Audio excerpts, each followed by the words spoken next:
here to talk about the brand new Avatar album, Hunter hmm Gatherer. How do you feel the response has been to the songs that have come out so far from the album? Very positive, but people who follow me on Twitter usually like me, So, but it feels promising. It feels like it could take the band further, which it's nice. At the same time, I have this mental exercise that's been going on for years. So soon, we have this big wall that we build between the two phases of what we're doing, and writing and recording that's our thing. And as long as we're working on the album, we do this thing exactly the way we want it, and no one is discussing hit potential. We just write on songs and pick our favorites and work harder on those, and keep it in our little tree house essentially.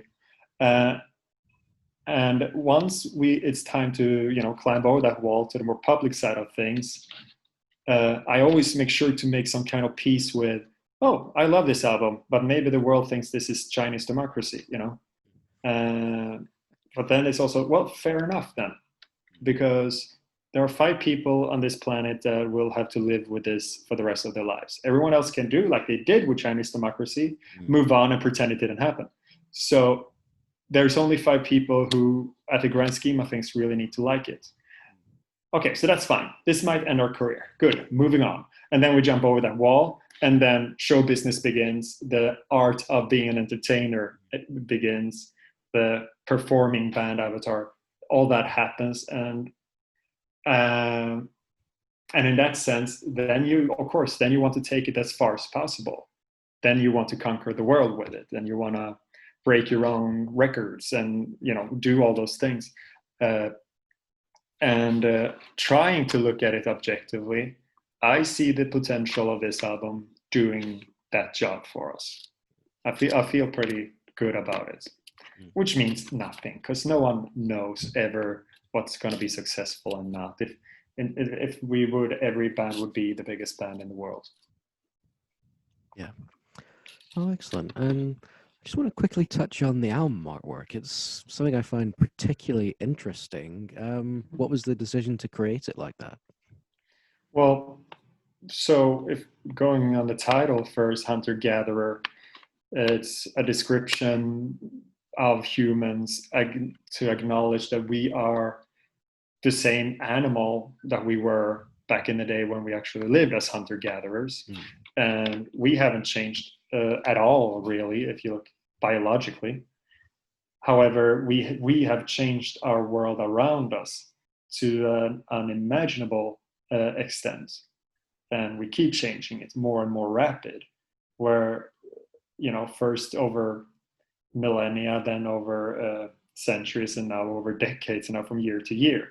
Just the existence before social media and data mining and all that, is almost now unimaginable pre-smartphone. And Mm. and that's crazy. We're living in our digital gilded cage, and and it's basically, therefore, look as an album as a whole, looking at what the crazy thing of being a human right now in this very artificial environment we are in, and this detachment from where we came from, while acknowledging that we can't really go back. I'm not saying that even that it's bad what we're going through right now, per se. It's just a stepping stone towards something, and we are right now in a fork in the road where we have to choose what that something will look like. If it's going to be fucking Mad Max, Waterworld, Terminator 2, what have you, or if it's going to be Star Trek. And not that I have watched that much of the show, but enough to know that I would vote for Star Trek.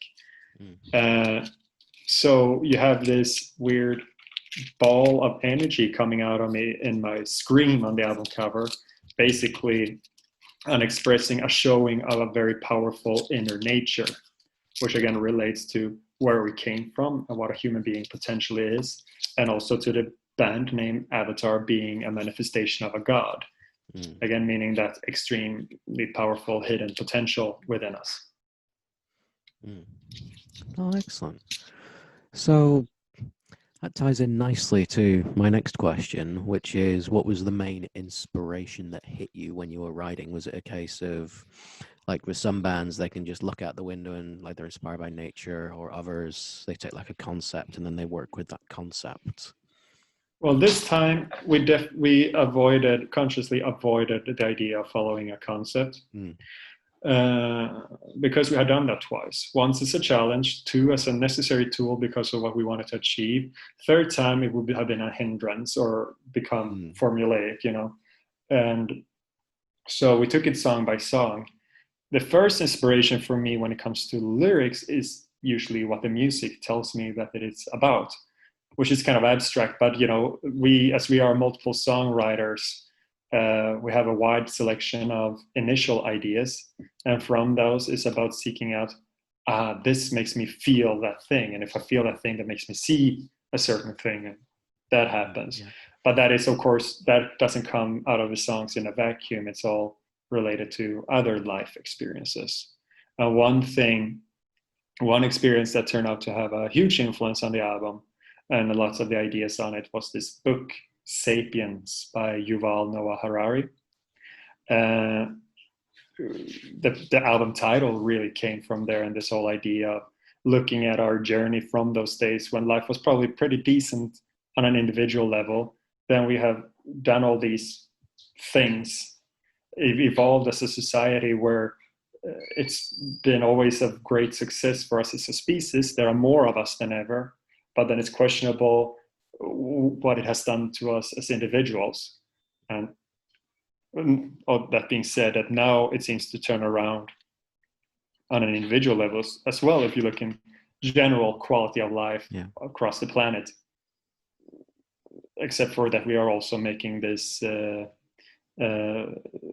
this planet, what's the English word, uninhabitable.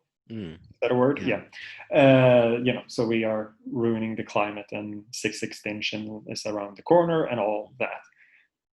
But that aside, individual life seems to have improved. So a lot of thoughts from that book, for instance, and a lot of thoughts from life in general. I think this is an album that really returned to Earth, because compared to having written that dark fable of Feathers and Flesh and having written a comedy album about Jonas being king, now as it has returned to Earth the way it has, means also that therefore been looking, like I said, I've been looking out the window way more and see, you know, more aware of the world when writing, and also I think more aware of myself.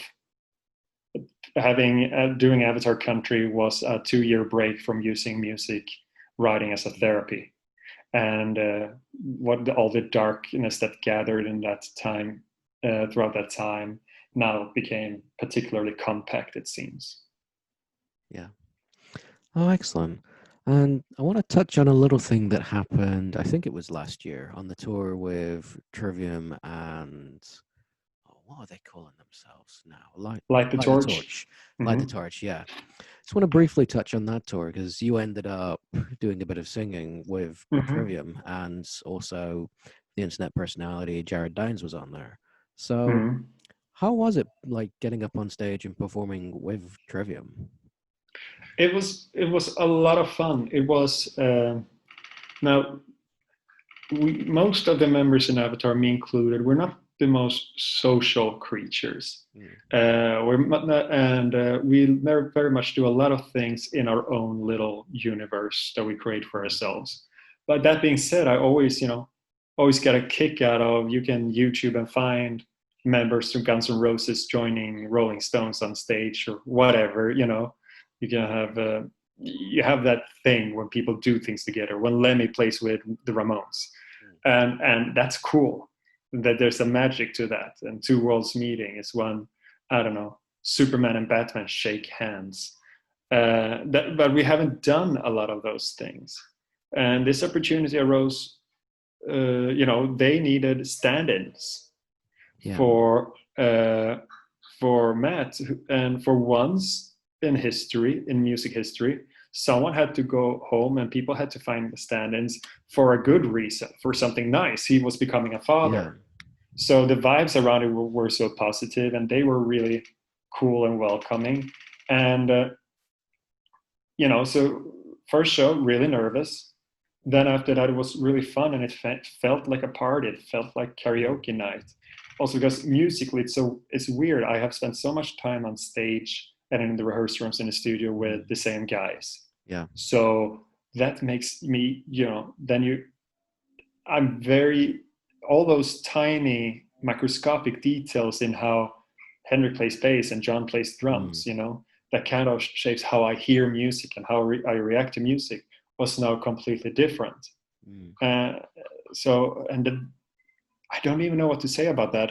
Just that it was a interesting, a cool experience to just do that, because I have been in so few bands, like since I was 16, since I left gymnasium, high school.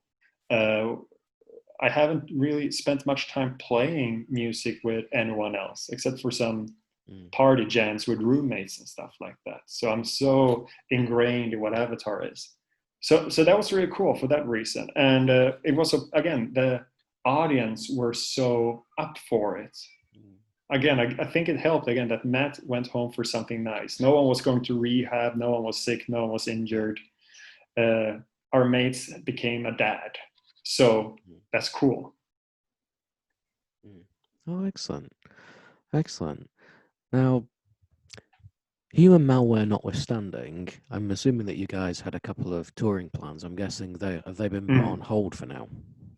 Yeah, we just have to throw it all out the window. And now it's so much up in the air of, okay, so when do we go back? And I'm actually, now it has been a couple of weeks where we, in our weekly meetings, we haven't really touched on it. It's a bit in the hand of the booking agents. And we see now, I see now that, for instance, Opeth has been booking a lot, and now some other bands who will head out earlier, and then of course the summer festivals and stuff are filling up for next year. So it's starting to come there, and that means people are hopeful, but it's crazy because we just don't know if that's gonna be, if it's gonna work next year either. But I guess we just have to start booking and get back out there. But the thing is, it hasn't even sunk in that it's gonna be, for all of us, for any kind of performing artist, from musicians to magicians, the longest period most of us have spent in our adult life without being in front of a crowd. It's kind of crazy. It will be probably at least a year since we did 3 shows with Sabotage in Russia in March. And we were probably among the very last bands on the planet that stood on stage. And I find it unlikely that things are going to happen before March next year. But again, I have no idea. So it's crazy. That hasn't happened for any one of us, like any artist, in forever. Yeah. And touching on that little Sabaton one there, how was it touring with Sabaton? I mean, they've got a crazy touring machine behind them. Yeah, a crazy touring machine made up of a lot of friends of ours. Their drum tech, we slept in his parents' house on the floor when we, more than a decade ago, toured Scandinavia opening for In Flames, and we have known Hannes, the drummer, since he was in Evergrey, and Sabaton we did things with back in 2008. So we are old pals. So it's a very nice, familiar environment, and and a lot of friends, people are around that band in terms of friends and acquaintances. They're also friends and acquaintances of ours. So I think it's among one of the bands we are closer to, and just looking history and time spent together. So it was only really pleasant. But again, we also toured with them, did some shows in Norway with them few years back ago, and stuff, and we touched base here and there on the regular. So quite comfortable in a nice way. Oh, excellent. A fun little question now. What's something you want to see less of in the music industry? Wow.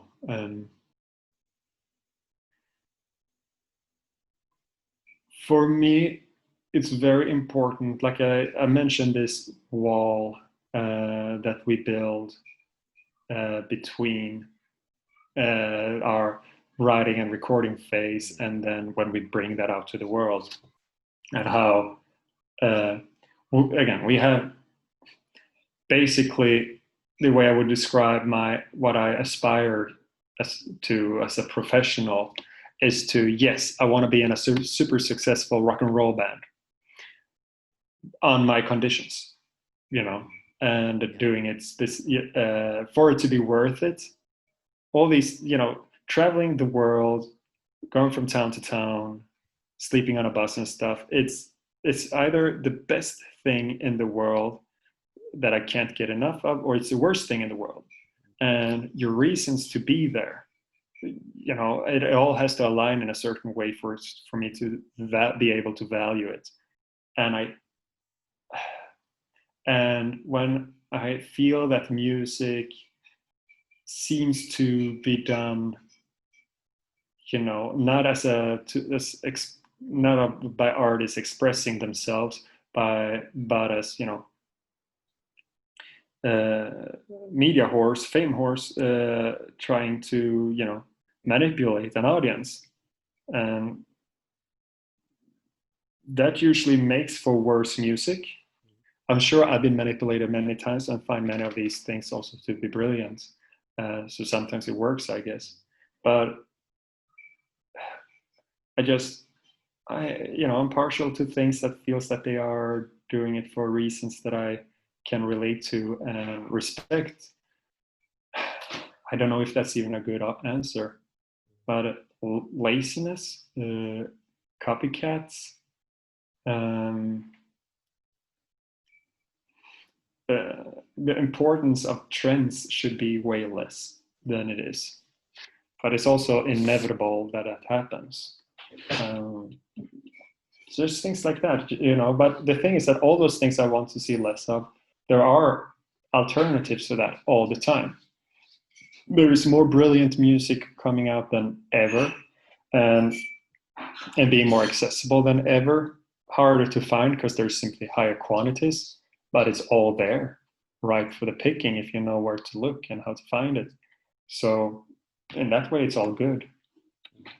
I don't know. I most of the people we have toured with and spent time with, we end up liking a lot. I think they are very cool, and then you have people you that I sadly feel less respect for due to the intent behind what they are doing. Uh, so so yeah, there's that. I would like to see less. I would like things to be less homogenous, and I'm excited. The fact now, and that is also better than it used to be.